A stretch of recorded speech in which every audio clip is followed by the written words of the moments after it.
But I think this is also one of the movements within the depth of our own being, as we become more awake, more alive, more in touch, more intimate with that amazing mystery that we actually are, is we stop living each moment, do we not, to be entertained? Isn't this one of the prisons we get out of? Is that each moment, we stop living each moment to be entertained. We stop meeting people with the idea of, how can you entertain me? What can you give me? Each moment of life doesn't become so much about being entertained all the time, intrigued, titillated, that as we come alive within our being, within our heart, within our soul, that's no longer our primary concern anymore. I mean, sure, entertainment's fine, but that's not the driving force of our existence. Egos, they live their whole lives to be entertained. That's the only thing it's about.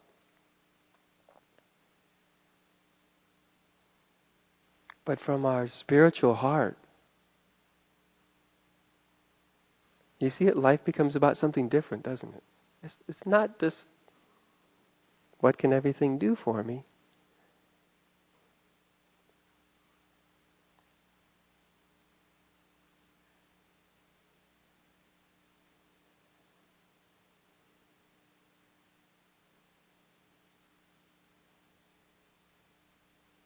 It's like, when someone's really becoming alive spiritually,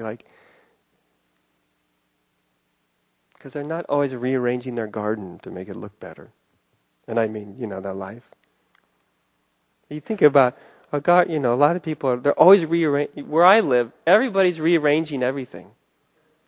I mean, it's nice because all the houses are looking better and better, and people are getting paint jobs, and they're adding on, and their lawns are looking nicer, and they're da-da-da-da-da, and I'm starting to have the wreck in the neighborhood. And that's fine. I mean, I actually like it. My house value goes up. That's cool.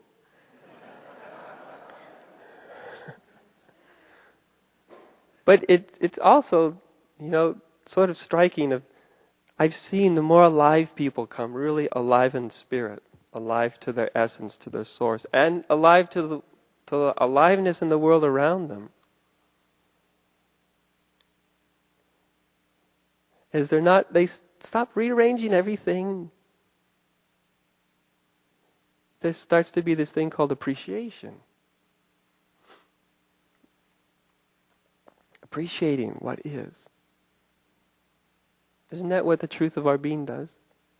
Not because it should or because it's spiritual or any of that nonsense. Just that's what the emptiness of our own heart does. Our own being. There's this deep appreciation for what is.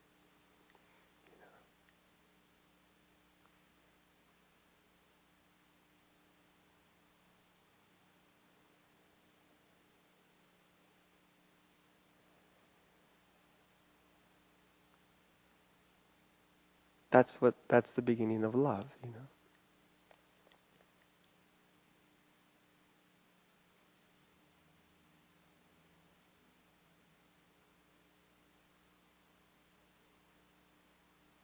That's the turnaround within our heart,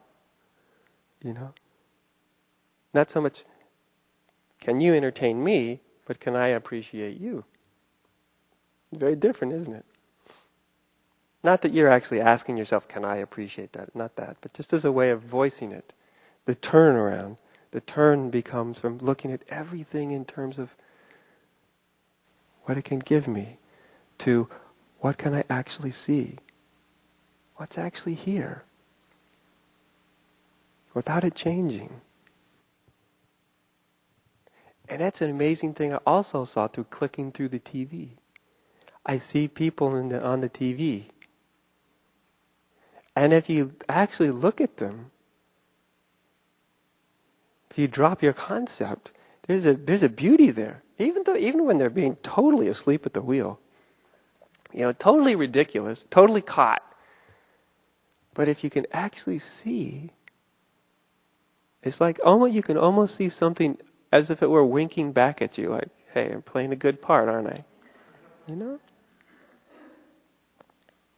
You can actually pick up on it. It's a deep intuition.